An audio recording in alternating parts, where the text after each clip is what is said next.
Hi, good afternoon. Welcome back to my channel.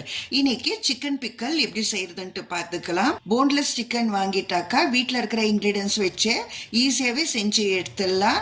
பேச்சுலருக்கோ இல்லை ஹாஸ்டலில் தங்கின்கிற பசங்களுக்கோ, காலேஜ்னாலோ இல்லை ஆஃபீஸ் முடிச்சுட்டு வந்தாலோ என்ன செய்யறதுன்ட்டு தெரியாமல் இருந்தால் கூட ஒரு ஒயிட் ரைஸ் வச்சுட்டு அது கூட தயிர் ஊற்றிட்டு நல்லா கொளியாகவே பிசைஞ்சிட்டு இது ஒரு 2-3 துண்டு வச்சு சாப்பிட்டாலே அம்புட்டு ருசியாக இருக்கும்.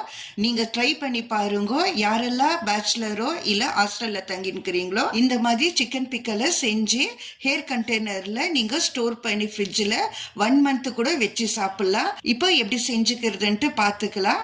ஒரு பேன் நல்லா ஹீட் ஆனனையும் நம்மளுக்கு தேவையா இருக்கிற மசாலா மிளகு, சீரகம், பட்டை, லவங்கு, ஏலக்காய், சோம்பு, வெந்தயம், கடுகு எல்லாமே 1/4 டீஸ்பூன் சேர்த்துக்கலாம். அரை துண்டு அனாசி பூவு எல்லாமே ட்ரை ரோஸ்ட் பண்ணி நல்லா சில்லுன்னு ஆயிட்ட பிறகு அரைச்சி எடுத்துன்னு வந்துடலாம். நான் இன்னைக்கு 1/4 kg அளவு சிக்கன் தான் எடுத்துக்கிறது. இப்போ சிக்கன் நல்லா கழுவி கடாயில சேர்த்துக்கலாம். 1/4 டீஸ்பூன் மஞ்சள் தூள், சிக்கன் தகுந்த மாதிரி கொஞ்சமா உப்பு சேர்த்துட்டு அந்த சிக்கன்ல தண்ணி வருது இல்லைங்களா, அது ஃபுல்லாவே ட்ரை ஆகுற வரைக்கும் வதக்கிக்கணுமா இருக்குது. அதுக்குள்ளாக நான் மசாலா நல்லா சில்லுன்னு ஆயிடுச்சு. அந்த ட்ரை ரோஸ்ட் பண்ணிருந்து இப்போ அரைச்சின்னு எடுத்துன்னு வந்துடலாம். நான் இன்னைக்கு அம்மிக்கல்ல தான் அரைக்கிறது. அம்மிக்கல்ல அரைச்சாக்கா நல்லா டேஸ்ட் கொடுக்கும். இந்த அம்மிக்கல் வாங்கியிருந்து நான் ஷார்ட்ஸ்ல அப்லோட் பண்ணியிருந்தேன். ரொம்ப பேரு இது பிரைஸும் லிங்கோ கேட்டிருந்தீங்க. மீஷோல தான் இந்த அம்மிக்கல் வாங்கியிருந்து. இது லிங்க் இருந்துச்சுனாக்கா டிஸ்கிரிப்ஷன் பாக்ஸ்ல நான் ஆட் பண்றேன், நீங்க அங்க போய் செக் பண்ணிக்கலாம். இப்ப பாருங்க, சிக்கன் நல்லா அந்த தண்ணி வதங்கி நல்லாவே இந்த மாதிரி ரோஸ்ட் ஆயிடுச்சு. இப்போ ஒரு 100 கிராம் அளவு நான் எண்ணெய் எடுத்துக்கிறேன். எண்ணெய் கொஞ்சம் அதிகமாகவே தேவைப்படும். 1/4 kg சிக்கனுக்கு 100 கிராம் அளவு எண்ணெய் போதுமா இருந்து.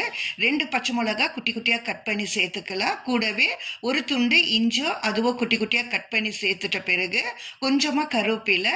இப்போ சிக்கனும் அந்த எல்லா மசாலாவும் இந்த எண்ணெயில் நல்லாவே ஃப்ரை ஆகணுமா இருக்குது. நல்லா ஒரு 3/4 பதத்துக்கு வெந்து வரணும். அது மட்டும் ஃப்ரை பண்ணிக்கலாம். இப்போ 1 டேபிள் ஸ்பூனு மிளகாத்தூள் ஆட் பண்ணிக்கிறேன். 1/4 டீஸ்பூனு காஷ்மீரி சில்லி பவுடர் கூட சேர்த்துக்கலாம்.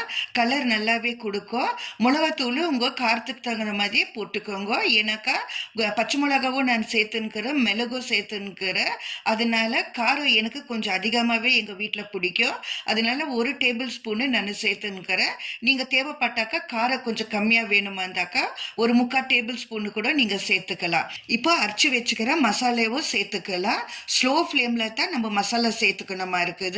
எரிக்கிறதுக்கு ஒரு 2 நிமிஷம் இருக்கக்குள்ள 1 லெமன் ஜூஸ் சேர்த்துக்கலாம். நல்ல டேஸ்டியான சிக்கன் பிக்கல் ரெடி ஆயிடுச்சு. கண்டிப்பா ஒரு டைம்னாலும் வீட்ல இது ட்ரை பண்ணி பாருங்க.